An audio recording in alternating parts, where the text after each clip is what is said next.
So call roll. So yeah, I'll go ahead and call the meeting to order. Welcome everybody to the September 17th meeting of the Ann Arbor Parks Advisory Commission. This meeting is being conducted electronically and will be broadcast live on CTN cable channel 16 and online at a2gov.org/watchctn.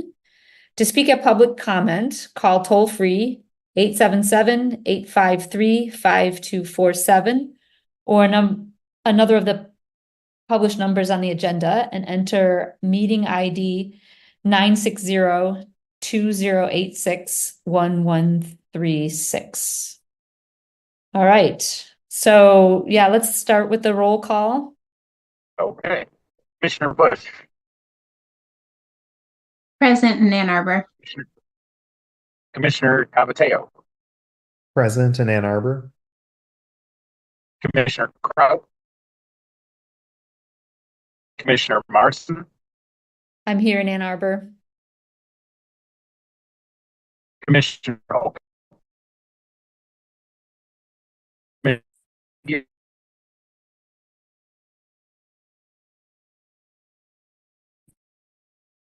Sorry, we're Commissioner Silas.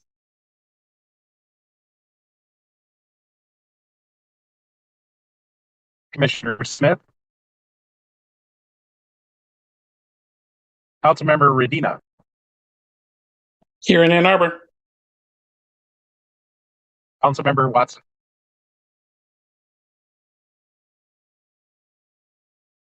Okay. We do not have a quorum at the moment. right. So the next item is approval of the agenda, and I think what I'm proposing is that we maybe we'll move up public commentary. Yeah, just shuffle the agenda around. So move up the public commentary and the presentations, and then do the approvals, anything that requires approvals to the end of the meeting. That said, I'm not an authority on parliamentary procedure here, but I'm just going to ask for yeah. Lacking a quorum, nothing is official, so you don't have to vote or anything on that. Okay. Because the meeting can't officially be called to order in that way. So you could do updates and presentations and things like that, but it's not a formal meeting until we have quorum. Okay. All right. Do you happen to know, council member, how public commentary is handled in that situation? You could probably allow members of the public to address the group, but it would not be, again, it's the meeting is not officially taking place. Essentially, it's a working group at this point. And we do not have any callers, by the way, that I'm seeing waiting in line yet. Okay. All right. Then, just in the interest of everybody's time, this is unexpected that we're not going to have folks show up today. So, but if it's all right with the group here, I'd like to go ahead with the presentation so that we can, for those of us who are here, we can have the benefit of that information. And so I've got the Ann Arbor Public Schools project update was first up on the agenda. So if those are those, do we have the speakers for that here? I don't see them on the screen. So they're currently being promoted. Okay, so we'll go ahead with that.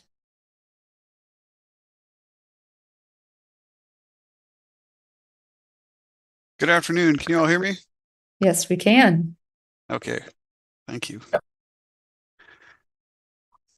So this is Jason Bing from Ann Arbor Public Schools. Yes, thank you. And I'll be joined by my colleagues, Kevin Stansberry, our design program manager with Gilbane Building Company, and I believe our assistant superintendent of physical properties and capital programs, Bernie Rice. Good afternoon, everyone. Hi. Hello. Excellent. Well, thank you for the opportunity here to present to you all. We're I'll just kind of launch right in here if that makes sense then. Yeah, absolutely. Excellent. So this afternoon we're here to discuss two projects, and I'm Jason Bang, the Director of Capital Programs with Ann Arbor Public Schools. I apologize. This afternoon we're here to discuss two projects in the planning phase or very early stages of the planning phase, Lawton Elementary School and Burns Park Elementary School. Whereas these two schools share a common border with city parks. The campus shares a common border with city parks, Lawton Park and Burns Park, respectively. And as you all are aware, when our community members discuss why they live in a particular area of town or what makes their neighborhood special, often, parks and schools are discussed, and that's what we're here to chat about today, and what we've been speaking with city staff and park staff. So we'll briefly introduce our capital program. I am going to, can I share a screen with you all? Is that Yes, possible? you should be able to. Okay. Excellent. So I'm going to share my screen here.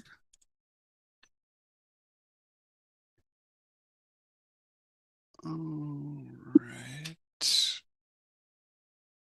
Can you see a PowerPoint presentation?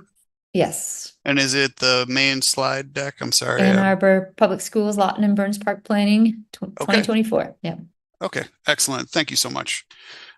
So we'll so did you just see my slides advance? Yes, I did. Okay, excellent. Thank you. So we'll briefly introduce our capital program, discuss the two project sites, and identify some coordination items we've been discussing with parks and other city staff, and we'll be available to answer questions along the way or at the end, however you kind of want to handle that. But we've got, we can dive right in here. So brief background on our capital program.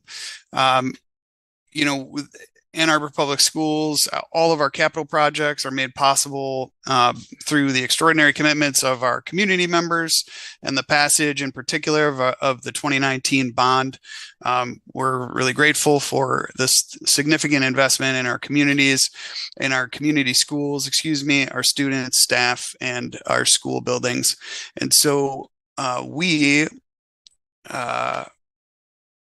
have here just a simple sort of overview of our phase 2 bond plan, and the two projects that we're going to be discussing are connected to the overall phase 2 plan.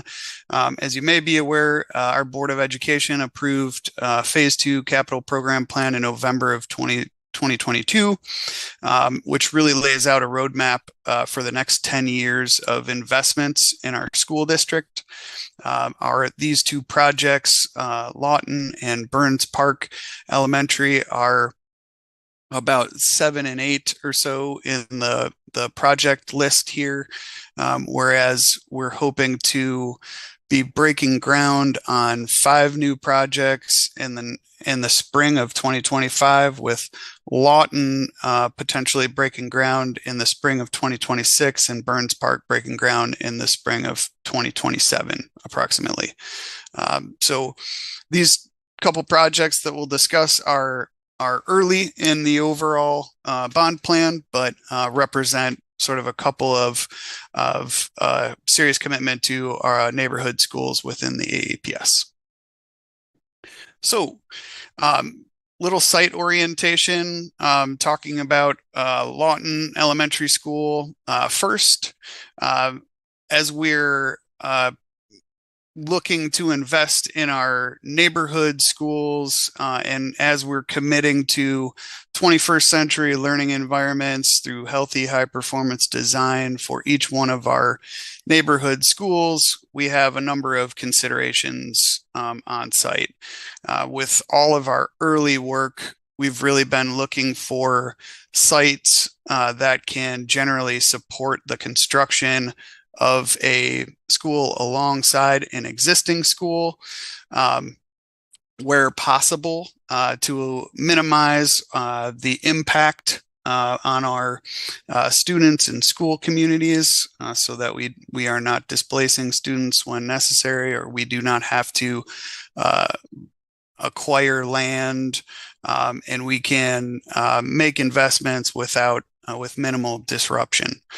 And at Lawton, it's a little interesting because we have approximately a 7-acre school site, and there is possibly the ability to construct alongside an existing school building while still maintaining existing operations, but the existing site is limited.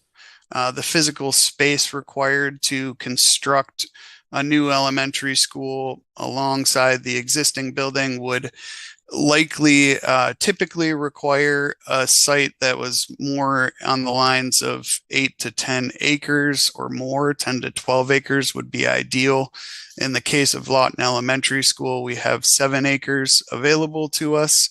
And adjacent to Lawton here is, or Lawton Elementary School is Lawton Park, which is approximately 5 acres. What we're here to sort of overview is the interest in finding ways or opportunities for the school district to work with parks and city departments to identify ways that we can enhance both sites through layered community benefits. And some of those will include considerations about temporary access and opportunities to create long-term improvements on both sites. So I'll jump right into our temporary access. So when we've been looking at these sites, in particular, both Lawton and Burns Park, some of the things that we're looking at is how do we get construction vehicles into the site? How do we safely separate a construction zone so that we can maintain school operations in a safe environment for our students while still maintaining all the existing operations? So we're still allowing for parent drop-off, buses to drop off. We're allowing for play areas. We're allowing for all the daily activities that need to occur on a school campus. So when we're looking at the Lawton Elementary School project, we identified pretty quickly that if we're going to build alongside the existing school, we only have a limited footprint, which is this northwest sort of white outlined area on the diagram. If you can see my kind of cursor moving around here, this footprint is our available building area. And in order to access this available building area, we would need to request the parks allow us to have access to this northwest portion of Lawton Park, and likely vehicle access would be coming in off of Mershon in order to create a temporary access point. We would be looking to create a fenced area that would safely secure the site and temporary access site so that we have clear separation between construction access and park access and school access throughout the duration of a project. Again, we would be interested in breaking ground sometime in the spring of 2026 and utilize a section of this Lawton Park site then to support the construction of a new facility in the northwest corner of our site. Some considerations here then in thinking about this is if this is sort of an area that we are able to utilize on a temporary basis, what are some of the improvements that can be made in the both the short and longer term as a result of restoration activities? And some of those might include some kind of community connector ideas that we'll share in just a moment.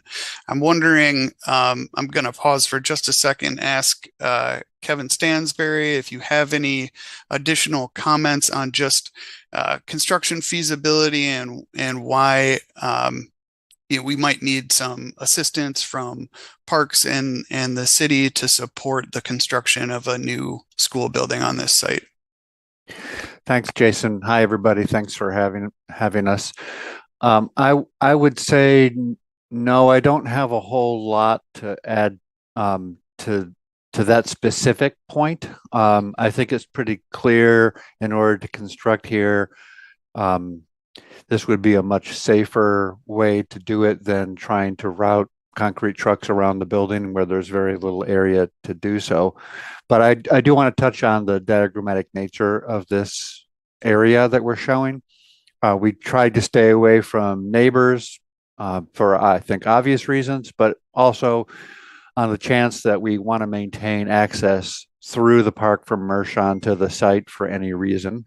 We have the ability to do so around this fenced-in area on either park property or district property. You will see in later slides why this marshalling temporary access area takes the shape it does. It's all at this point very diagrammatic. We've just captured a shape based on what we think scope could look like. So all of that is subject to change. We do anticipate the need to either transplant or remove some trees. And if we do, we would be putting more trees back. That's the hope. We're showing numbers of 7 as being transplanted or removed and 8 new trees. The numbers are all very variable. Yeah, and all that is, can be coordinated and mapped out with the city staff as we work through our options. Yep. Thank you, Kevin.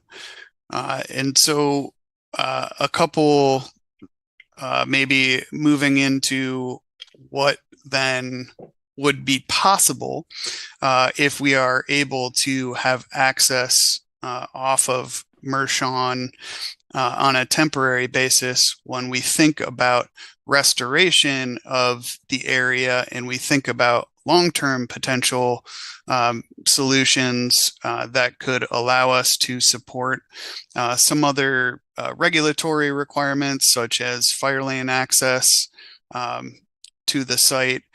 We've been discussing the idea of shared community connectors, so promoting new paved areas that could provide multimodal access through the site, and also thinking about ways that we could utilize our need for play areas and play structures that could then ultimately be seen as maybe more of a community-facing element that could be utilized by the community and parks, and ways that we can collaborate with parks on sort of how the look and feel of all of that. But with the goal here is to look for one of the layered benefits of collaboration being creating high value outdoor area whereas we need to utilize a section of site potentially for temporary access, we then need to create a hardscape surface area to support fire trucks and fire lanes, and we also need areas to support play, outdoor play and play structures. So how can we potentially work together on maximizing the impact of those requirements and needs? Kevin, would you add anything to that? Well, we have exemplar imagery of what kinds of spaces these could be later in the presentation. Just to give you an idea, it is difficult to picture on a 2D drawing like this, but it is also very early in the design, and we don't have firm ideas either of how this could look, other than it being recognizable as a community resource adjacent to a school. Thank you. And I might mention here you'll see what is currently sort of grayed out, but on the existing site, I'm sorry that I did not highlight this, but currently there's a 37-inch white oak that stands on adjacent to a playground. We've had it evaluated. It can be managed and saved on site if we are strategic in our design and development of the site. And so the kind of thinking currently on this site is that we would be looking at a solution that would preserve and support the 37-inch white oak that exists on site there right now. And so you kind of get a unique school footprint as a result as well. So some of the other considerations then and possible opportunities for collaboration or connection here. We have some regulatory requirements, which include water mains and providing access for a new school building. And so again, kind of utilizing the footprints that we were potentially impacting, we are looking to propose water mains that would be located in these areas and would be seeking easements or the opportunity to work with the city on that. Kevin, anything here to add?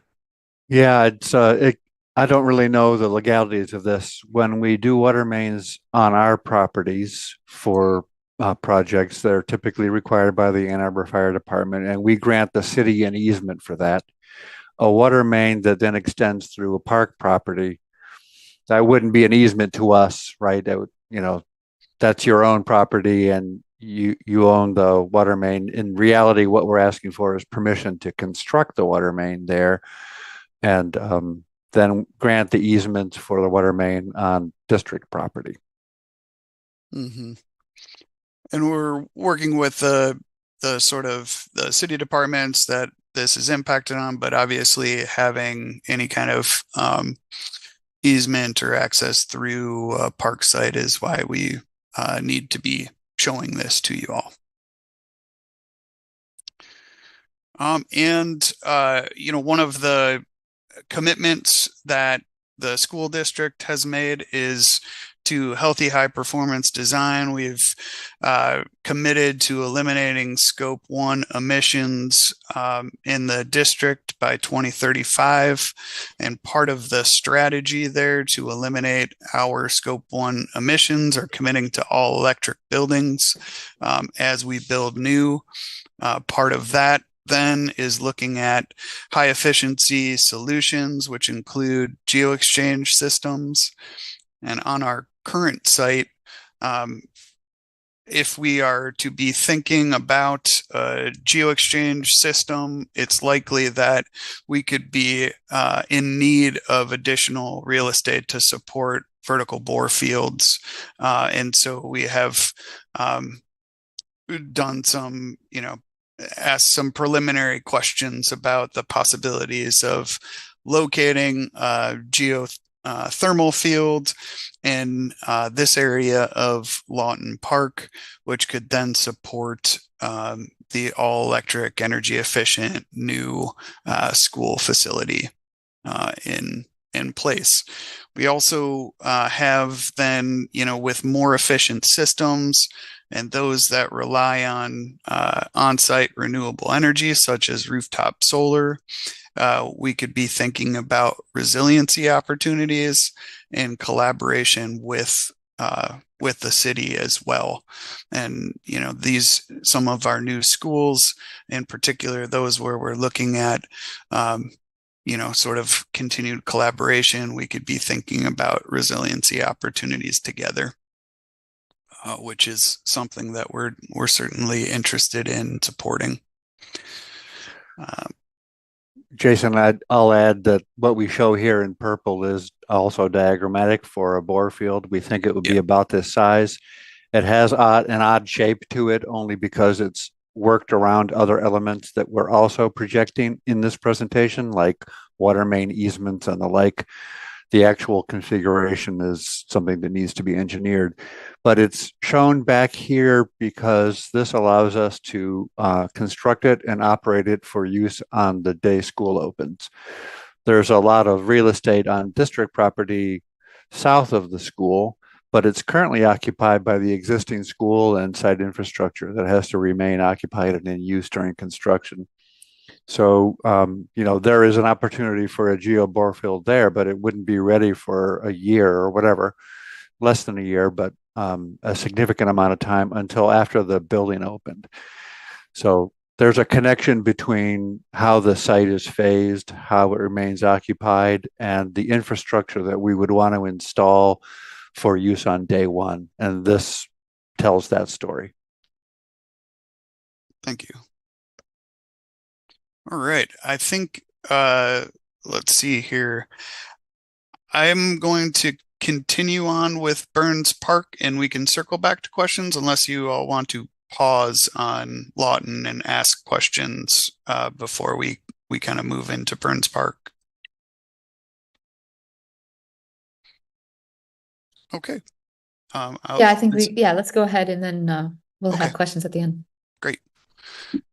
So Burns Park, it's a similar situation, except kind of perhaps exaggerated, whereas we have a very constrained parcel within the district portfolio adjacent to a much larger city park in this case.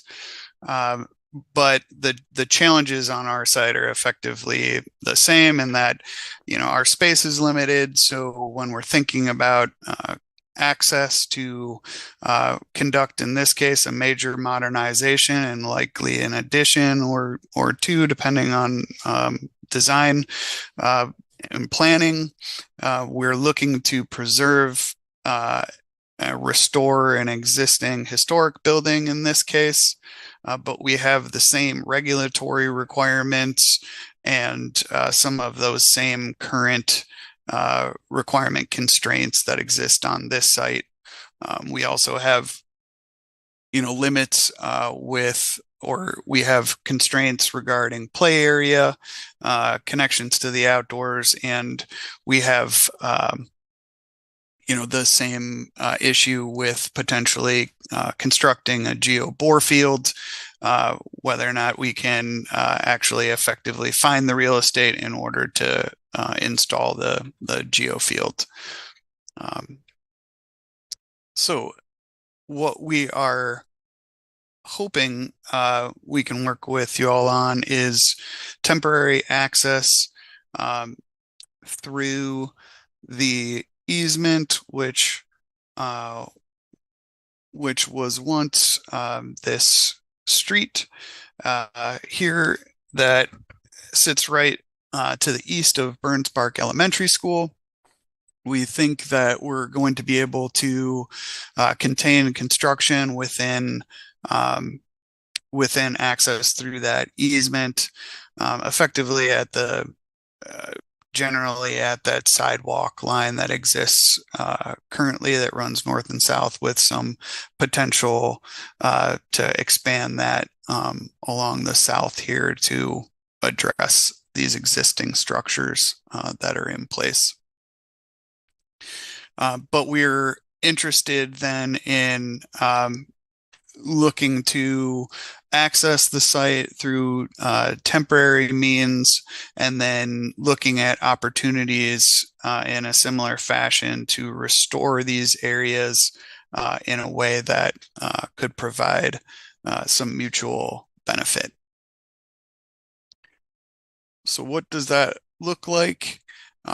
We're excited about the potential for a community sort of connector, then a way to look at hardscapes again that are going to be required of the district, play areas that are needed for our students to be more community facing, and opportunities then to look at new pathways and solutions to move folks in and out of the site and create new spaces to enjoy in Burns Park as we think about redeveloping the school.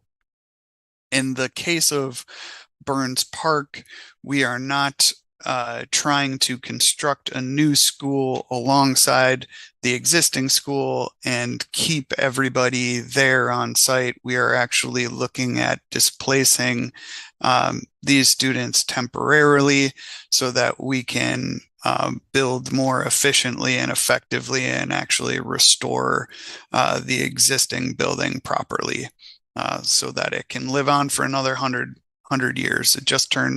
Burns Park just turned 100 years old, or turns 100 years old in 2024.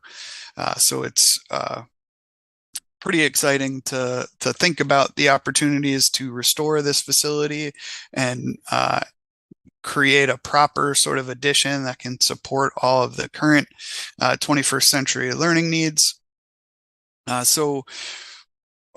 Kevin, I would welcome any ads that you might have here in thinking about the new conceptually, how this might look. This is extremely conceptual at this point, as we have not yet even assigned our architects and engineers. I would say the shapes we've tried to capture here for pavements, for instance, recognize code requirements for fire trucks, which is a regulatory requirement we would have to meet. But we also hope we never have to use those for that purpose. So you'll see, again, like I mentioned, some exemplar imagery. The idea is for this to feel like a pedestrian area for multiple uses, but that in the hoped that we hope we never have to use emergency situation, that fire trucks can access it. So that's why some of this could look a little odd. We're trying to meet the letter of the law for fire truck access while also overlaying community resource on top of it. All of this, as Jason said, is very preliminary, but in the spirit of the kinds of solutions we're finding at other schools. Yeah. And so in this case and in Lawton as well, we're trying to effectively maintain visitor parking and parent drop-off access to the vehicular access to the site in the same areas that currently exist on the site. Another consideration then is what happens if we look to geothermal as a potential energy efficiency solution, an all-electric system that can support the major modernization here at Burns Park. This system could provide enough heating and cooling for Burns Park Elementary, or in this case, because of the potential footprint that we're working with, potential district geothermal could be in play in a site like this, whereas we were supporting district geothermal through a sustainable energy utility or through some agreements or mechanisms that would be, need to be sort of determined or worked out. But there is a real opportunity for us to work together through our kind of mutual commitments to carbon neutrality on this site in a different way. So at minimum, we're kind of showing a super diagrammatic blob of the space that might be needed in order to support a vertical bore field for a new Burns Park major modernization project. So this is something that we're very interested in, and very interested in working with the city on how we can meet sort of joint needs here. And then, any intervention like this, then the school district would be working to restore these areas and leave them better than we found them. So once we completed the vertical bore field, we would be working on restoring these areas and making sure that no one ever knows that that a geothermal field exists. So I think then, Kevin, unless you have anything else to add to the geofield discussion. No, I think we've covered it here. Okay. And as Kevin mentioned, we sort of talked a little bit about community connectors and what that might mean for the schools. And we have, thought about just ways that we might be able to be thinking about the collaboration in sort of layers of use. So multimodal connections, areas for rest, contemplation, benches, gardens, shade areas through trees or shade structures, and areas for play where we're helping through our project with restoring fields or adding play structures, or thinking about hardtop surfaces that can be community facing amenities. And we've also discussed with the team there the potential to just coordinate when certain play structures are going to be updated in city parks, and how that might work out with coordination through these projects that we have teed up. So lots of opportunities for layered use and benefits. And so outlining our goals, our mutual goals that could be addressed, are where we're focused in this at this time. So, where we can address goals outlined in the A20 plan, and at the same time meet our commitments to our environmental sustainability framework, where we can minimize impact to a neighborhood, where we can salvage or preserve landmark trees, where we have opportunities to coordinate with city departments to align with projects that city departments are working on, and then where we can look to create maintenance agreements in some cases where the district invests in particular hardscapes or play structures that exist on city property, or in the case of a bore field, where we have long-term maintenance agreements that are set up so that the district is maintaining district investments, through and meeting the standards and objectives of the city and parks. And that includes snow removal, maintaining pathways, et cetera, that serve both the community and the school. Yes, thank you for that. And I think, sorry. And, just some, as Kevin mentioned earlier, there's many ideas and ways that hardscapes have been integrated to parks and created community assets. And we would be looking for ways to do that through some of these areas identified at both Lawton and Burns Park. How do we create really beneficial spaces for our neighborhoods and schools, and also meet our requirements and needs. I think one way to look at these images is if there was an imaginary property line running through the middle of all of them. None of us can see the property line, but it exists. And some of this is on park property and some of this is on school property. If you take that imaginary line out, all you see is a community resource.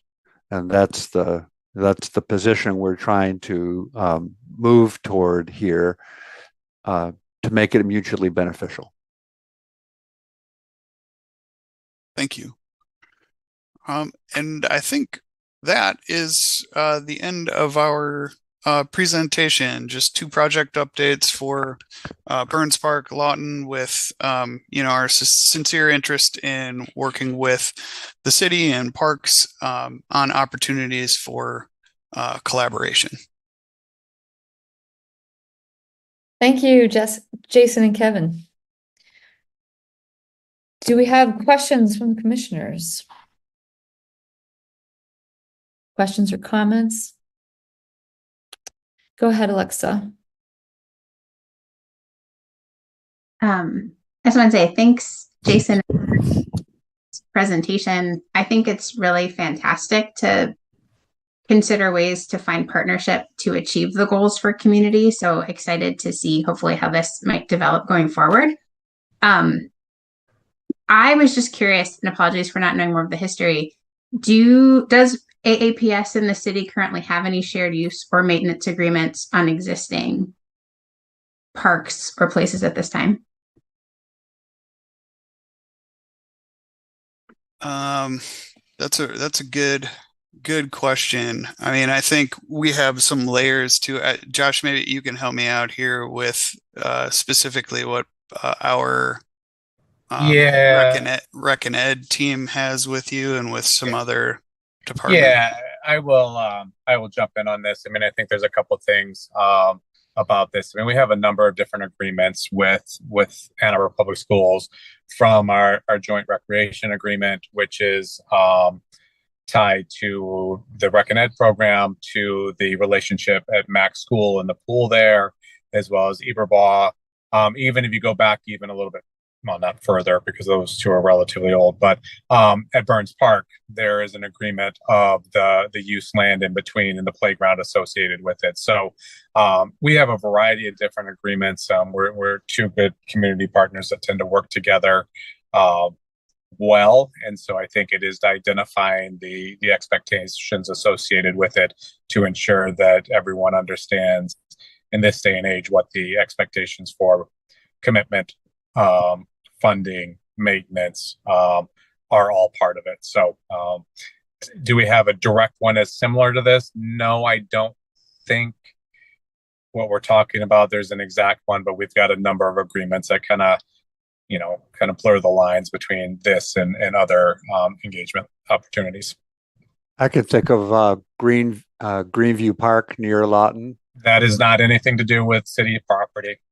Oh, and there's some Pioneer High School in stormwater infrastructure, but that's a different department. Yeah, there's other things with that, but yeah, there's lots of, we have a lot of properties that abut school properties, so there's definitely there. Yeah, no, thank you for that. I guess I wondered that too in relationship to the Lawton project that you shared, which I think is a really creative way, and I know it's early, to figure out how to meet these multiple goals.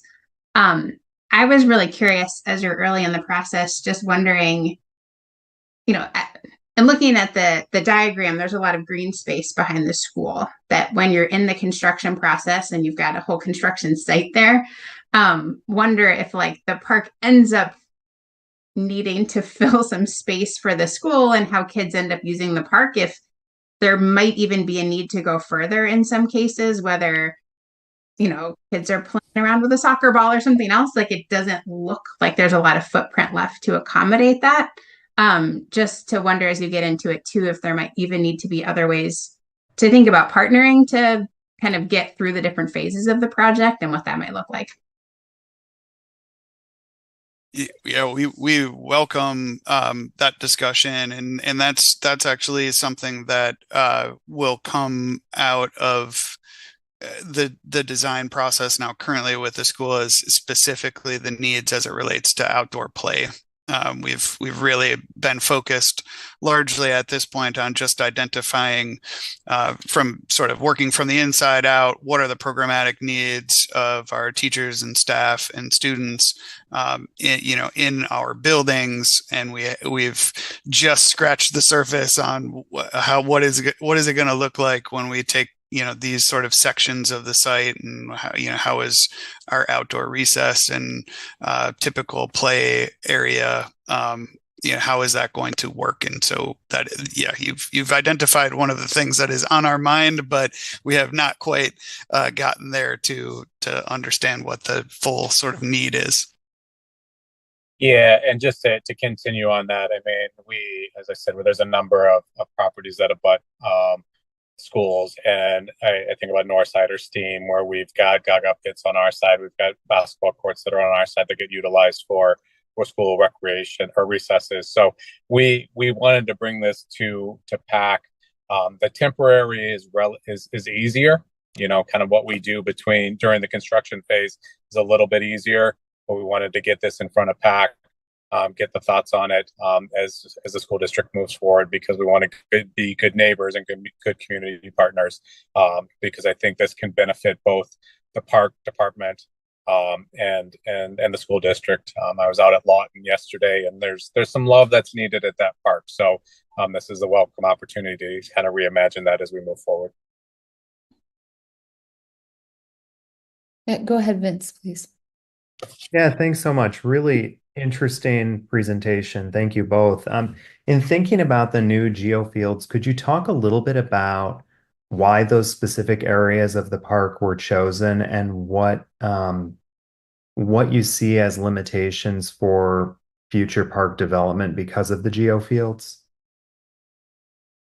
Thank you for that question. So I think where we started with Lawton in particular was just trying to utilize the area by which we may need to access for construction purposes. So kind of doing double duty with that area, and also thinking about, I know that there's a need in the Lawton area to continue to invest in stormwater improvements. And so there's, some site potential limitations in the area. And so we were just trying to take the smallest footprint possible with the least amount of disturbance. So that kind of is where we landed with Lawton.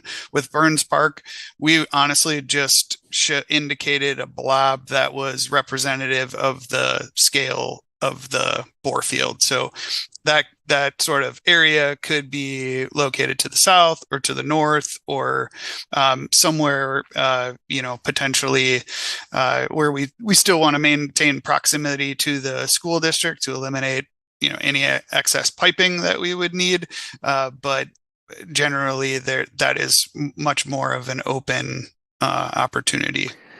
And stay away from all the trees in Burns Yes. Park. That's we were showing grassy areas well away from drip lines, etc. Got it. Thank you. Again, thanks. I just had a kind of a question, comment kind of thing.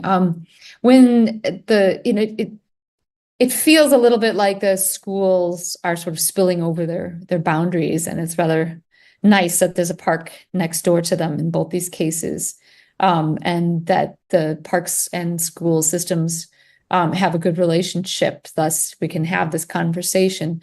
My concern is when the schools feel like they don't want other members of the public using areas that belong to the park system, but while school is in session, there are safety concerns. And I know in some cases that, where parents don't want other members of the public in those spaces. And how do we navigate that situation when parkland should be available to all of Ann Arbor?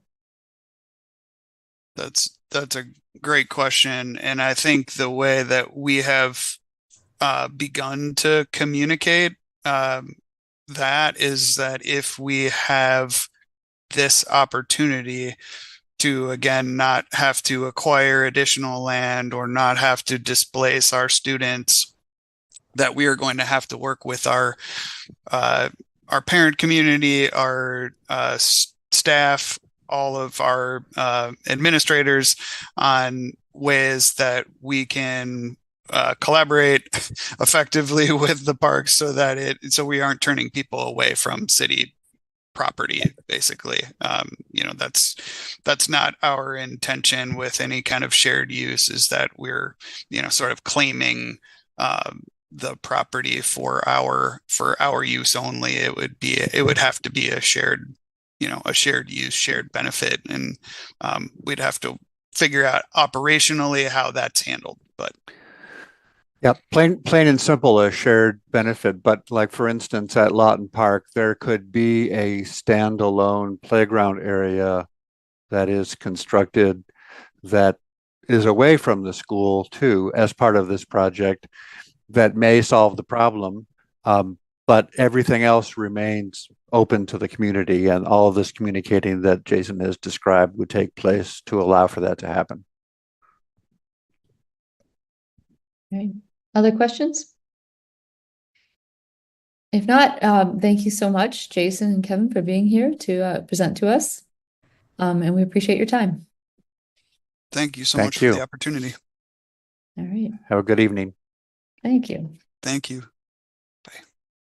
All right. The second presentation we have planned for today is on Ann Arbor Park's program and sponsorships. And I think we have Sarah and Brittany here to do that presentation. And so I will hand it over to the two of you to take it away. Great, thank you. I will go ahead and share my screen here.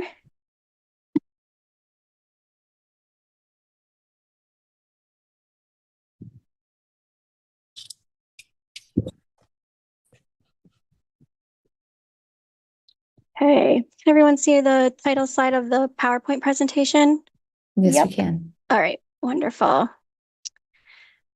All right, well, thank you all for taking the time and having us here today. We're excited to talk to you about some things we've been working on as it pertains to sponsorships within the Parks Department. Should I call roll again? Sorry. Oh, it's okay. As it pertains to the Parks Department, regarding programs and events. So I guess we'll introduce ourselves. Brittany and I, we've been putting this together. So my name's Sarah Stewart, I'm Recreation Supervisor. I've been with the city in this position for about 4.5 years. And I have had a few different assignments over my employment here, working at different facilities. I'm covering an interim basis for the Give 365 program. And I work on special projects as it pertains to recreation facilities and operations. And I'm Brittany Patton, and I've been in my role as a recreation supervisor since 2014. I currently am the supervisor at the Ann Arbor Senior Center. And before I moved to the Senior Center, I was overseeing some partnership agreements that the Parks has with some nonprofits like Leslie Science Center and Community Action Network. And I've also been involved with some special projects, including the dog parks and a couple of other things like Ann Arbor Civic Band. And so having this opportunity is really exciting because there's a lot of collaboration from the community and these partnerships that I think could work really well for the community. All right, so jumping in, the purpose of this sponsorship guide that we're in the very beginning phases of drafting is really to create some revenue for our park system so that we can enhance and improve some of the offerings that we have already without impacting the general fund. Because as we know, our department has a lot of capital projects on the horizon. So we're looking at creative ways to offset that. And it is not rare for Parks and Recreation departments to do sponsorships and build relationships within the community and with local businesses. So that is where we're starting off here today. So a little review about Parks programming. So Parks programming requires funding for materials, supplies, staff time, facility usage, etc. At our current capacity, we cannot program our department into dramatic increased revenue. And so finding alternative and creative funding sources can help elevate revenue streams without having to cost or to use considerable staff time or spend money on materials. And then just to elaborate, like speaking more about staff time, many of the sponsorship opportunities we've identified are based off of current programming. So these are programs that are currently in place, or in other cases, we've had sponsors or local businesses reaching out to our department to ask if they can become involved. So the photos here are from the somewhat annual, we try to keep it annual, Halloween costume contest at Olson Dog Park. So Washtenaw Dairy, they donated some pup cups, and then we had a few different sponsors set up booths. These scenarios, the sponsors are not selling anything. We do not allow the sale of any of these items while we're doing these events, but they do give out freebies, like little bags of snacks or dog food. And it's just a way for people to kind of get an extra something while they're visiting a park for a special event. So sponsorships within the Parks and Recreation industry is used all across the board at a lot of our local neighboring municipalities, and then municipalities that are regional and nationwide. So for example, when we were developing the draft of the guide that we are going to show you shortly, we researched many of our neighboring communities. So for example, we looked at the sponsorship opportunities that are offered through Ann Arbor Rec and Ed, Saline Parks and Recreation, Canton Leisure Services, just to name a few. And then we also looked regionally and nationally as well to just see what other people are doing in our industry. And really, we felt that what sponsorship opportunities can provide the business a creative way to reach the community, but also it can help parks provide some advocacy as well as that monetary support for our parks program that the city staff and the city or the department can't offer on its own. So, oh, Brittany, go ahead. Oh, okay. Sorry. So donation efforts from Bicentennial Park has opened the eyes to the city about having such a policy, and different units are creating and evaluating policies currently, which once decided will help guide sponsorship opportunities. So the parks currently has a renaming policy, and there is a donation policy in the works. And so using these examples will help kind of create the perimeters for what the sponsorship application process would look like. And so at this time, we'll kind of run through this draft that we have put together. And just note that the pricing structure, the policies, we do not have that finalized yet. And a lot of these numbers are just placeholders. This is something that we will continue to work on with Parks leadership and developing that. So I'm going to go ahead and switch over to a PDF. And so, oops, did the screens change for everybody to see 2024 sponsorship guide? Yes. Okay, wonderful. So this is, again, the draft form of the 2024 sponsorship guide for programs and events with the city. As Brittany mentioned, a lot of these are things that we already do. Some of these things are things that we've done in the past that we no longer offer for various reasons. And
we do.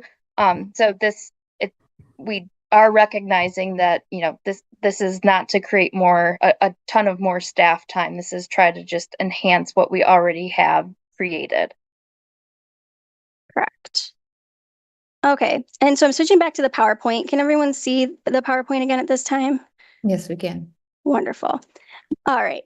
So we're going into what the next steps look like for this, and really what we're looking for is for feedback internally and externally for implementation. Meaning, having more conversations with folks at the facilities, recreation supervisors, parks leadership to really hone in on the vision for this to make sure that we're being really mindful about what we're doing. And trying to put our best foot forward when we're developing something in this type of I guess area that we haven't really done before. And then determining the logistics for managing this program efficiently within our department. So that would be kind of referring to the policies that we already have in place, researching just kind of the fees associated with the different sponsorships, and then kind of vetting the different facility programs that would benefit from a sponsorship program that wouldn't require a lot of additional staff time to manage. Mm-hmm.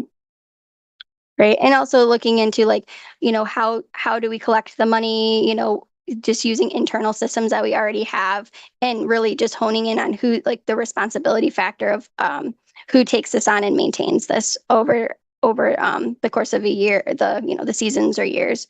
And then also we hope to have a years of offerings prepared in this guide and ready to promote in January of 2025. So this was just our draft example for things we're doing in 2024, but hoping to develop something similar for things that we are looking to do in 2025 and getting all of that put together to have ready to solicit potential sponsors. So thank you again for your time. Does anybody have any questions? Hey, Ruth. Yeah, go ahead, Ruth. Thank you. Thanks for the presentation. I'm sorry I was late. Conflicting work meeting. I am wondering, I have two thoughts.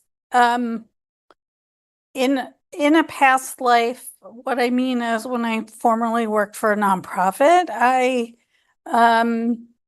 did do some work recruiting sponsorships, and my feeling is it took a fair amount of work. So I'm wondering if you could talk about staffing, what you're thinking. And I'm not talking about I think it would be easy to get ads at the West Park ball field and like you said, at Burr and Vets Park, just putting up ads. I think that would be pretty easy, but actual sponsorships for events, it really took needing a point person, doing recruiting, going out and talking to people. So hopefully you can sort of just talk about what you're thinking about in terms of staffing needs. And I would say, since you're not coming with a dollar proposal for costs, and you said those are all placeholders, probably January is pretty ambitious. That's a good point. Did you want to go, Sarah? Or do you want me to? Maybe Josh could answer this. Hold on. Okay. Yeah. I'll go ahead and jump in on this. I mean, we're fully aware that this is going to take resources. I mean, anytime we look at trying to find opportunities to increase revenue, increase participation, increase, experience, that's going to take funding. It's not just of the activities, but also of the staff time. We've got a few things that we're looking to do from in a staffing structure to provide a little bit more resources for this. I think that probably the biggest reason that we're looking at this is in my opinion, two reasons. One, we know that we need to look to identify alternative funding to support our programs, our initiatives, the things that we do in parks. the taxpayers, the program participants. There's a lot of things that they're doing that provide us with resources. And if we want to do more, we've got to find individuals outside of that group. The other thing that I'm intrigued by and why I think that this is a key component is that the idea of sponsorships going not just to the event, but beginning to put aside money for scholarshiping, for program initiatives that we can offer it at a reduced cost for certain areas or just in general. I think I've spoken to this group at times about learning to swim and the necessities of that. So trying to have some opportunities where we look at those type of things. I understand that it is a money cost and there's a staff time associated with it. It's why we're starting as probably simply as we are when we look at the ads and then programs that we do believe have expressed some interest already from businesses in the organization. And then as we develop a little bit more staff time, kind of the expectation with any type of fundraising or sponsorshipping is, getting individuals that begin to pay for their salary very quickly because of the relationship building that we're doing. So none of us that are on, Sarah, Brittany, myself, we're not believing that this is a simple process. But we do believe it's one that we can begin to move forward on in order to do things within our community that are there.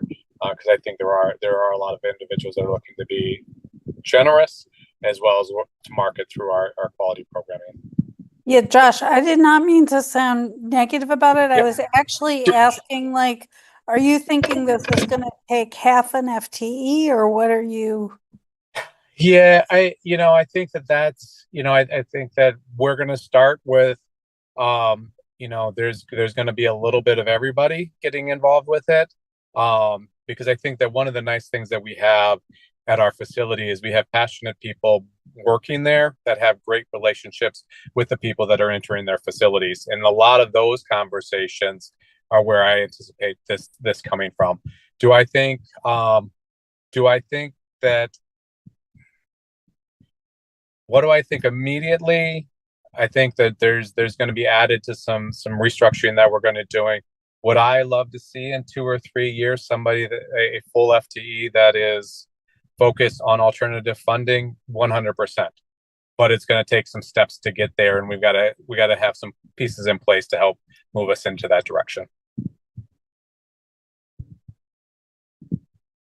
Vince, did you want to go ahead with your question?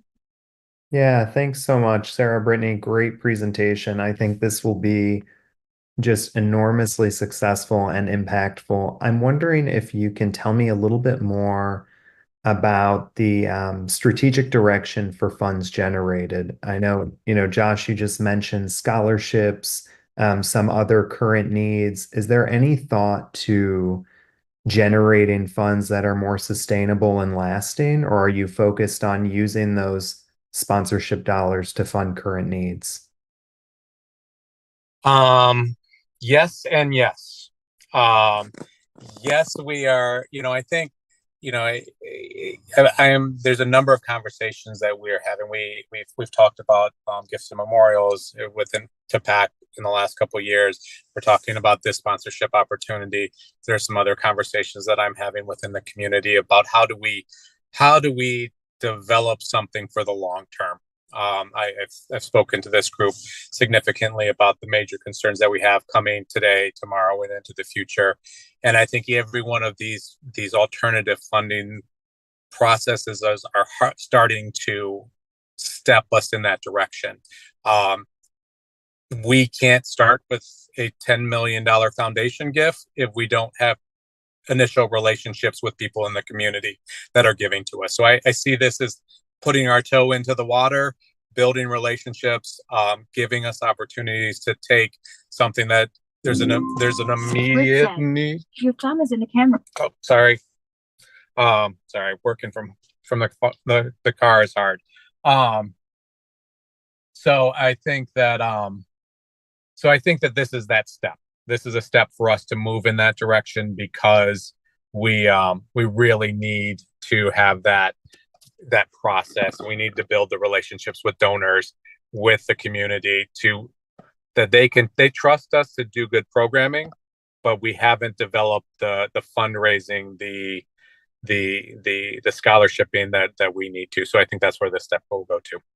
Yeah, thanks, Josh. I just want to make one more comment. I think once we start receiving some of these sponsorships and more of these gifts, thinking about the implications for, what stewardship looks like, because it's really amazing to raise money and, it's what I do for a living, but actually stewarding gifts in a way that's ethical and aligned with people's expectations, it takes a lot of effort. But thank you again for the great presentation and the wonderful initiative. Thank you. All right. If we don't have any further questions, then thank you so much, Sarah and Brittany. Appreciate that presentation. Thank you. All right. It is my understanding that we now have enough people to make quorum. And so actually now, I think to Council Member Radina's point, we can actually call the meeting to order and take care of our scheduled business. So I'm going to go ahead and do that and just run through this as quickly as we can, given that we have about half an hour left on our time. So welcome to the September 17th, 2024 meeting of the Ann Arbor Parks Advisory Commission. We're holding this meeting electronically and will be broadcast live on CTN Cable Channel 16 and online at a2gov.org/watchctn. To speak at public comment, call toll free at 877-853-8247 or another of the published numbers on the agenda, and then enter meeting ID 960-2086-1136. Let's see, we have Scott here. Can we now please call the roll? Yes. Commissioner Bush. Present in Ann Arbor. Commissioner Cabateo. Present in Ann Arbor. Commissioner Crow. Present in Ann Arbor. Commissioner Marson. Present in Ann Arbor. Commissioner O'Connell. Commissioner Montague. Present in Ann Arbor. Commissioner Perlowski. Commissioner Skyless. Commissioner Smith. Councilmember Radina. President in Ann Arbor. Councilmember Watson. You have a quorum. All right, thank you. I would like to propose that we amend the agenda, our published agenda, to strike item 6 because we've already had those presentations. Do I have a motion to approve the amended agenda? So moved. Thank you, Ruth, seconded by Vince. All in favor, please say aye or raise your hand. Aye. Any opposed? Motion carries. We are now at the first public comment. If you'd like to speak at public comment, please follow the instructions to raise your hand and indicate that you would like to speak. We allow 3 minutes per speaker. We do not respond in the moment to speakers, but we appreciate you taking the time to call and share your thoughts with us. Do we have any callers on the line? We have no callers. Thank you. All right, so then we're going to move on to approval of the minutes. The minutes are in your packet. Do we have a motion to approve the minutes from last meeting?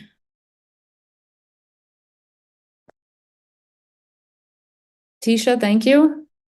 Do I have a second? Thank you, Alexa. All in favor of the minute, or do we have any discussion or corrections to the minutes? No? All in favor, please raise your hand or say aye. Any opposed? No? So the motion carries. Next up, we have reports. So we will start with the manager's report. Yeah, I'm going to give the manager's report for today. An update on the Gallup Park Bridge, vehicle bridge. Construction is going along very well.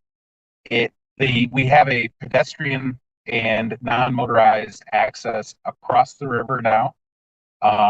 They're looking to have full vehicular access middle of October, And then once that is done, there will be some landscaping and final construction, but that should not uh, affect anybody's ability to get across the river and use the bridge. So that will be exciting. There's a food truck rally tomorrow at the farmers market. A reminder that happens every third Wednesday from July to October. It's tomorrow from 5 to 8. That is in addition to the normal market hours on Wednesdays and Saturdays. All of the outdoor pools are closed now for the season. We have opened up Mac indoor pool, so a nice switch to the season. Liveries are still open, but are using reduced hours. That will continue until mid-October when they will close down. Speaking of the liveries and Give 365, there's the Trick or Treat Paddle on October 13th. That will be happening at Gallup. It's a very popular event, coordinated through the liveries and with Give 365 and a bunch of volunteers. Very fun day, very popular. And the rinks, Vets has the ice in, and we've had skating out there, and Eastern Michigan women's hockey has started practicing, and so has Dexter High School. Soon to have Skyron and Ann Arbor Pioneer women's teams out there as soon as they can get organized, they can get on the ice. Burr is closed at the pool. The rink won't open until it gets warmer, but they are having roller derby a couple of times a week. So that's all I have. We have any questions for Scott? It's hard to think about ice skating on a day like today. But thank you. Thank you for that update. Next, we have committee updates. Hannah is not here, so we don't have anything for RAC. For Environmental Commission, Environmental Commission met last month in August, and they had presentations on protecting forest fragments and the effect or the impact that deer have on them. So it was a very, very informative presentation. If anyone's interested in it, I think it's available online to view the meeting. So I believe that is it for reports. So now we are on to regular business, and we have Adam Furco here to present a resolution on our agenda today. Hi, Adam. Hi, thanks. Yeah, I'm here today to talk about a resolution to recommending an approval of a contract with Michigan Recreational Construction for construction of phase 1 of the Bicentennial Park. I have a quick presentation to kind of go over some of the things. It won't take too much time, and then have some time for questions here at the end. Let me share my screen.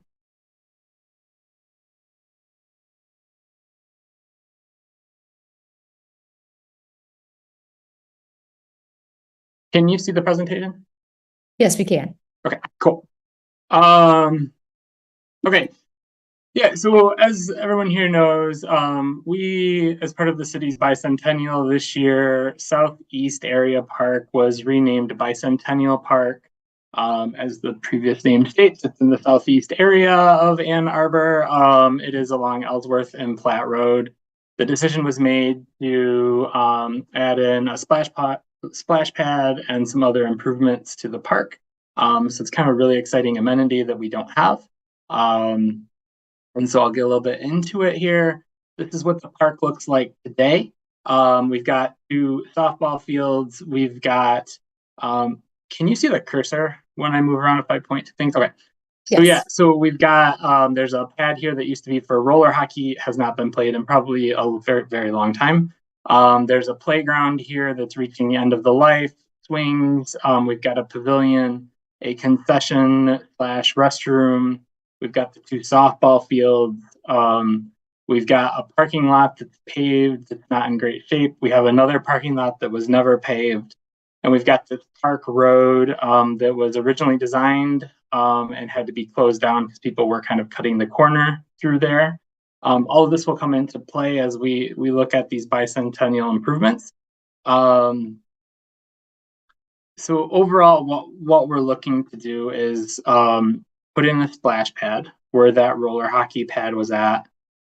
Replace the existing play equipment at the end of the life and put in something more suitable towards the splash pad. Update the swings, do some pavilion improvements, reconfigure the restroom concession stand so that it's all restrooms. We don't do concessions anymore. And that allows us to kind of increase the capacity for the splash pad. That really becomes kind of the determining factor, and I can get into that in a minute here.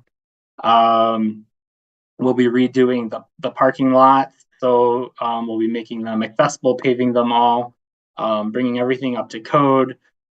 Due to what we perceive will be the increase in usage of there, we will be reopening up this park road. In doing so, we will be doing kind of like speed bumps or some different traffic mitigation things through there to slow traffic down. But we definitely see that there's going to be a need for the 2 parking lots to be repaved. And then in addition, redoing all of the walks kind of that would be associated with this so that they meet ADA requirements, and then putting in a kind of a new walkway between the 2 ball fields so people in this parking lot can access this way, as well as providing means for our maintenance vehicles, things like that, to be able to get back into the splash pad zone. So all of this work is being put together in 2 different phases. So phase 1 is what I'm here to talk to you today about in this kind of active zone.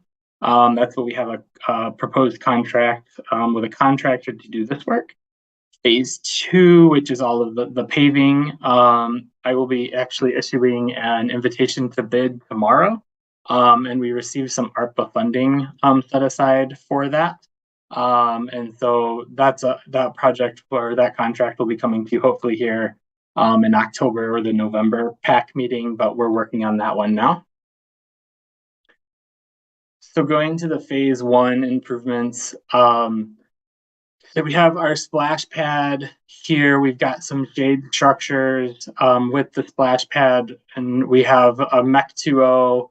It's a recirculation system. So this whole splash pad operates as a pool more than it would as a typical splash pad would have a flow through system. So potable water comes up, it's used, and it goes down the drain.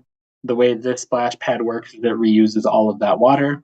We will be replacing back over here, we'll be having in some shade sails to provide respite from the sun in there. It'll be a concrete surface with this artificial turf for accessibility. We will be replacing the existing playground equipment with a tension-based play structure, a wheel go round, and a Weesaw, so it's kind of more of a universally accessible play amenity that we'll be having there. We'll be increasing or redoing the swings there so that we'll have kind of the belt swings, we'll have toddler swings, and then we'll have what's called an oodle swing, which is a more accessible swing as well. And that will have the safety surfacing. We have what we're calling the bicentennial tree that'll be planted there. This geometric circle is kind of there right now with nothing in the middle of it, but we're going to kind of modify that to put in a bur oak for the city's bicentennial. Like I said, making some minor improvements to the pavilion, and then kind of reconfiguring this restroom so that it's the whole shell of that will be used as restroom instead of only half of it, allowing us to increase the capacity of the splash pad. Just a quick couple images here of what we have. So there's some small bubblers in here. We've got some rocks that will have water kind of coming out the top, so it's like a textural feel. We've got some elements where kids can spin like this post, and water will kind of swirl around. We've got these like pass through there. They make like a circle, and it's kind of fun to go through, and it's like misters. And then we've got what's called big water, which is the big bucket, and it dumps down into the middle and makes the splash every couple minutes. And we can determine how often that happens. All of this is programmed, so we can kind of get in there and make modifications.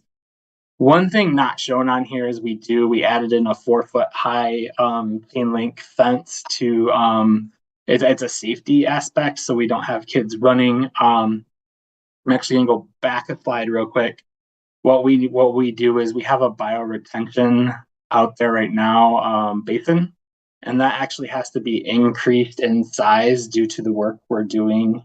So we're gonna have bioretention nearby, which makes it really important to have the fence kind of bounding in that splash zone. Looking at the playground, like I said, it's now like a tension based, so there's a lot of rope, and it's ability based. So we provide access to the equipment and you can kind of move at your ability. Here we've got, this is called the We Saw, and we have one at Gallup Park. It's really popular, but it allows for kind of inclusive play. You're able to transition to a seat. It allows for different kids or adults to kind of play at the same time.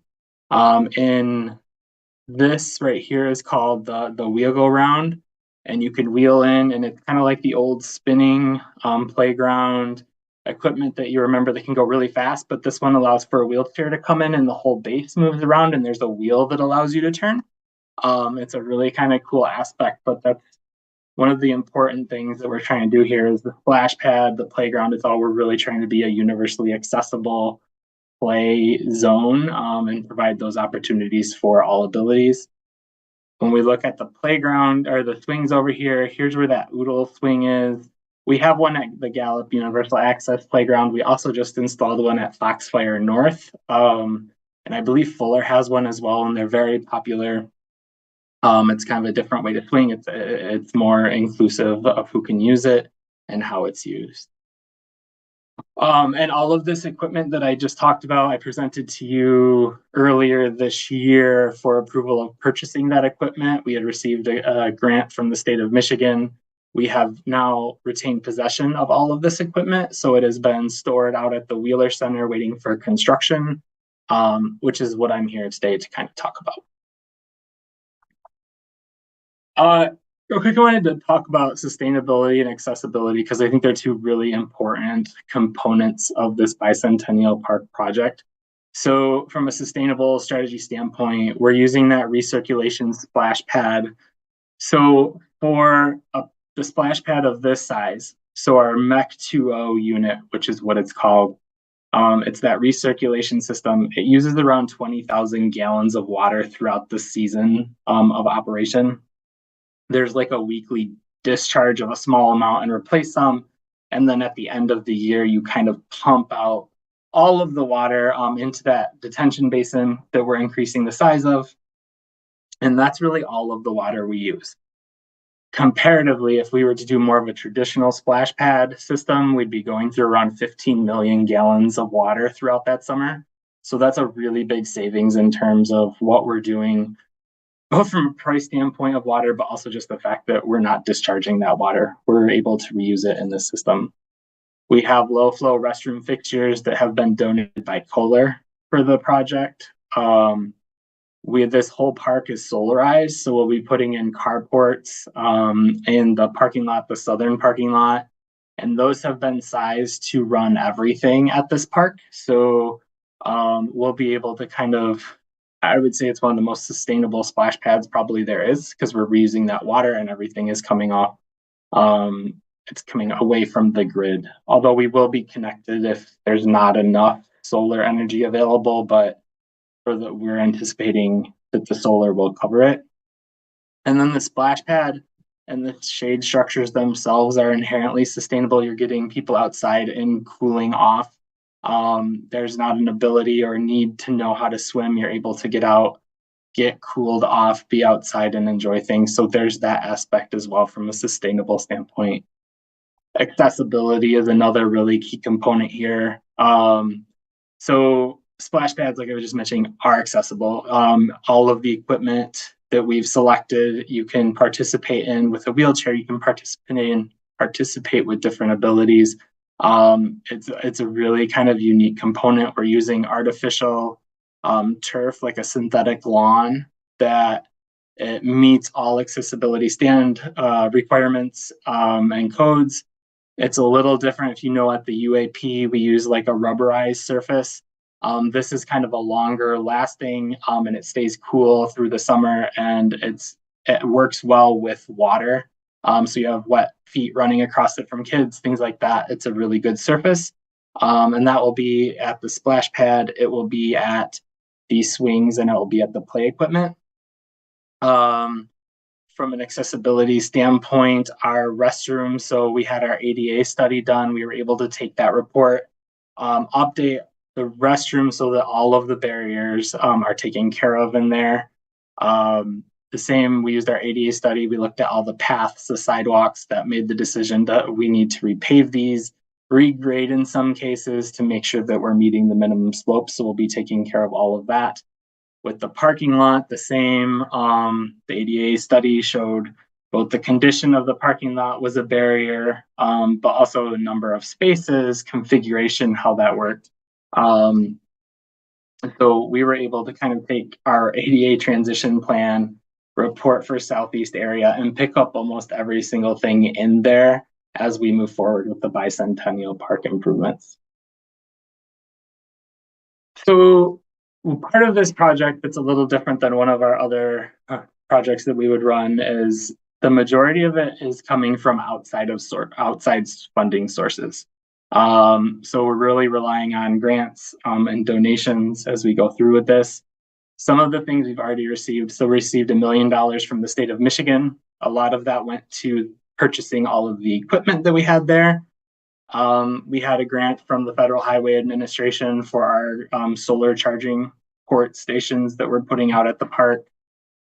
We received $400,000 for the American Rescue Plan Act, and I just want to mention that goes towards phase 2, which is the parking lots and the sidewalks. That can't be used for phase 1. We received $300,000 from the University of Michigan, the International Water, Sanitation, and Hygiene Foundation, so IWISH. They are a partner that it will be providing labor and material for all the plumbing in the restrooms. So they've been gracious enough to kind of help with that. They do their training every year at Washtenaw Community College. And so I think that was their 40th year was this year. And so they wanted to find a way to kind of give back to the community. So they'll be helping us there. We have donations from the Rotary Club for $20,000. The Ann Arbor Football Club, they're sponsoring the bicentennial tree. The Elizabeth Dean Fund is picking up the rest of the trees for the project. So that's around $10,000. And then we've got benches and tables available for donation. We've already received a few claims on those. I think there were 12 available benches and 4 tables. And I think 2 benches have already been taken, and they're up on our website. There's a form you can fill out if you want to donate for one of them. But the whole point of this really is we're really looking for those outside sources. We're fundraising. That's what's coming into this project to help pay for this project.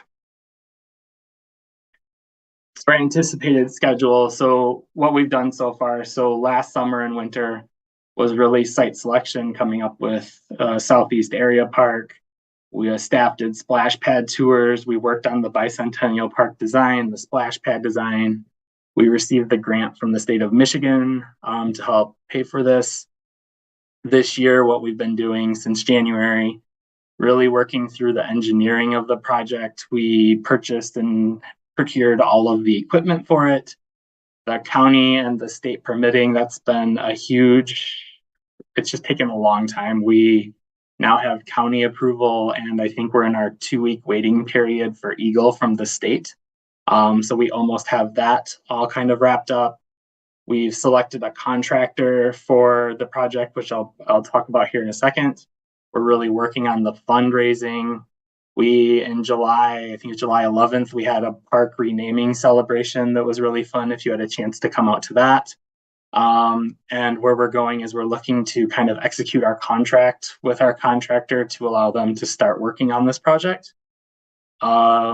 Anticipated, what we're hoping is in December we could start breaking ground and then work into spring, summer next year.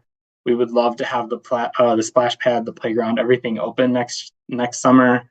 waiting on that fundraising component because we don't have the full amount needed for construction. We have enough to get going, and we can kind of phase it out as funding is available. But we'd really like to have this open for next summer. And then phase 2, I mentioned that I am bidding it out starting tomorrow. We are wanting that work to actually take place post Labor Day next year in hopes that that splash pad is up and running.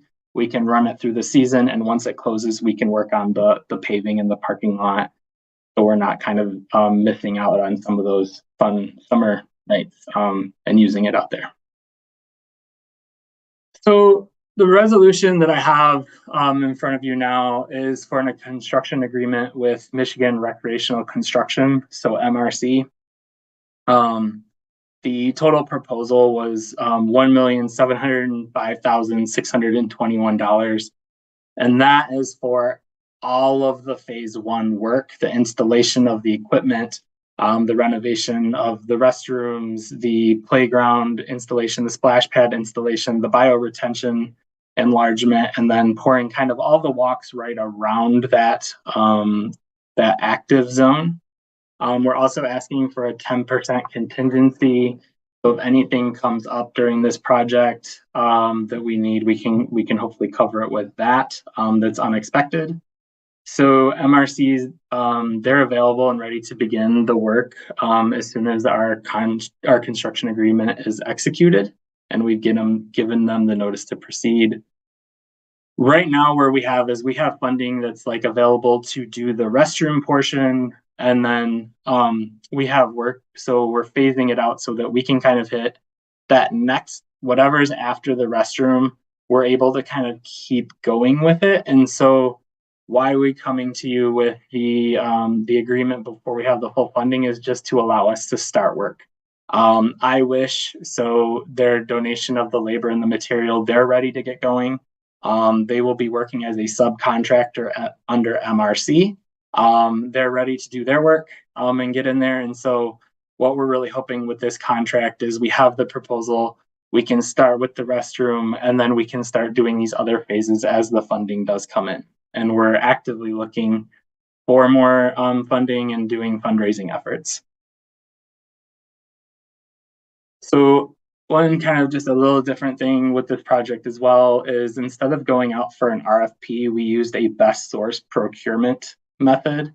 So that allows us, instead of making it a public bid, we were able to kind of select a contractor because there was very strict requirements on who can do installs. So for instance, the manufacturer requirements here, so they need to be a certified installer from Aquatics. So that was one of the things. There's a class you can take. MRC has done that. They need to have experience installing both recirculating and flow-through systems, so at least 20 projects. And then references for 3 to 5 recirculating systems with a value over 500,000. So that's kind of in that elevated level, and the system that we're putting in, that MEC 2.0 unit, will be the first in the state of Michigan.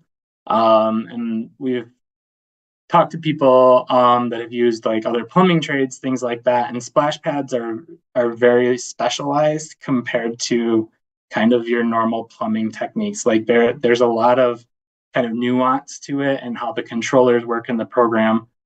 So from the manufacturer's requirements, that already very limited the pool that we could go with of potential contractors. While we looked at Michigan Recreation Construction, so they are certified, they've done 67 splash pad installs and 15 of them are recirculating systems. We also received references from Washtenaw County, who's used MRC both at Rolling Hills and Blue Heron Bay. And actually the county had to bring in MRC. They weren't the original installer of one of them and needed to bring them in to kind of redo and repair a lot of work because that first splash pad they put in, they went with kind of more inexperienced contractor. And so Washtenaw County was one of the people that really recommended MRC. Same with the city of Royal Oak. They experienced problems on their original install. They had to come to MRC to kind of redo their system as well. So they highly recommended them. The city of Ferndale, they really recommended MRC. We met them out there. They loved their splash pad that they put in. And then the city of Detroit also, they have several in the city, and they spoke very highly of MRC. And then another thing with Michigan Recreational Construction, so John Sheffer, who works at MRC and would be the project lead on this, was actually advising the design team on the NEC 2.0 system. So they were calling him to talk about different techniques, different things that might make a better product. So he has intimate knowledge of how this system works. And then just from our own perspective, so you've all probably heard us talk about Michigan recreation quite a bit. So MRC has completed several recent impactful projects. So they did the Universal Access Playground at Gallup. They just completed the Leslie Science and Nature Centers, their natural playscape and their new water feature that's out there. We use them to create the new nature playscape at Barton Nature Area. And they just did Almondingers, the improvements we did there, and Lockett. So we use them quite a bit for projects, and they always do a wonderful job. I've had a very good experience working with them. And I also want to mention that we just renewed a standing contract. I think it was for 5 years with MRC for playground improvements. I just want to be clear, the Bicentennial Park Improvement Project is not part of that contract, that standing one, due to the size of what we're doing here. But I think it goes to speak. I think this is the third or fourth renewal that we've done a standing contract with them. And we have a really good working relationship. And so we felt that they were a really good contractor. One of the only ones we probably wanted to go with on a project of this scale and expertise. So with that, I just, if there's any questions, I'd love to talk about it. I can go back to any of the slides. I know I kind of rushed through that. But I'd be happy to discuss it. So thank you. Thank you, Adam. Do we have questions for Adam about this contract? Who is leading the effort on the fundraising to come up with the remainder in order to complete the contract? It's kind of coming down. I mean, at Park, so Josh, myself, we're working on it. We've done presentations. I know Missy Stalton, OSI, has helped, and she's looking for different opportunities, talking with different groups. And I know Milton, or Administrator Dohoney, was working with the university, and that's kind of how that donation came. So there's several of us working. Part of what we're also looking through is naming rights and opportunities to different elements. So we're working through developing that strategy.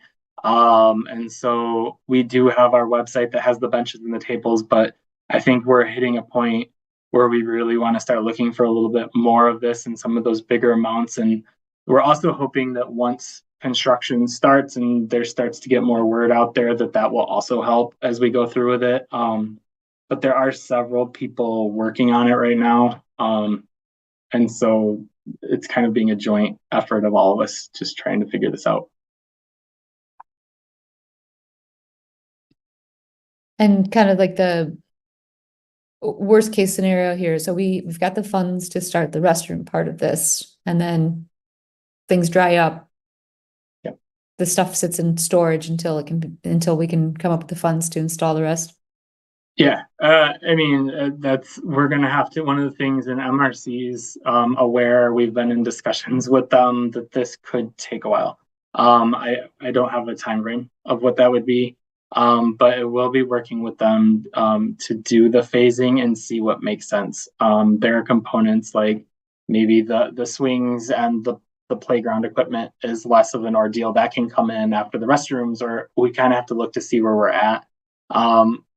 So there are different components, and that phasing is really trying to figure out what we can do. But yeah, that might be part of it. Is you start construction, we don't want to stop, but it's going to depend on funding as we get into it. Now, Josh, if you have something else to say.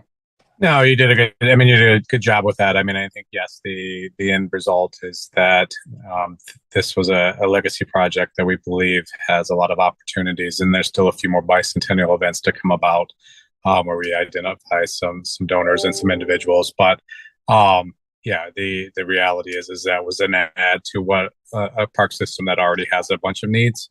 So it really has been from the get-go designed to be handled by private or outside funding to the majority of it. So we've got some plans in place. We know the steps, but that will be the end result. Is we need to continue to just work to find more funding to make it happen. Thank you. Any other questions? We have a motion in front of us to resolution to recommend the approval of the construction contract with MRC Corporation for the Bicentennial Splash Pad and Playground Improvements Project. Do I have a motion to approve this resolution? Thank you, Vince. Seconded by Ruth. All in favor of the resolution, please raise your hand or say aye. Any opposed? I saw 4 yeses, and Tisha, was that an abstention there? Just to make sure I understand how that went, but I believe the motion carries. All right, I believe it does, based on the numbers that we have here, and we have a quorum. So thank you very much for that. Thank you so much. All right, we are now at the second public commentary. Once again, if you wish to speak, raise your hand and indicate that you would like to speak. We allow 3 minutes per speaker. Do we have any callers on the line? No callers. All right. Your communications are in the packets for you to peruse. And I got one last thing before we go. Sure. Councilmember Radina had to step off. Tomorrow at 1:30, there will be a bench dedication at Tubingen Park. There's a contingency from our sister city in Tubingen that are doing a number of different things here. But one of the things is to there's going to be a dedication of a bench at Tubingen Park, which is on Huron Parkway, just north of Traverwood Library. So again, 1:30 tomorrow. If you're able to show up, that'd be great. 1:30 on Wednesday. All right. All right, with that, I think we've covered everything, so we stand adjourned. Thank you, everybody, and look forward to seeing you all next month. Bye, everyone.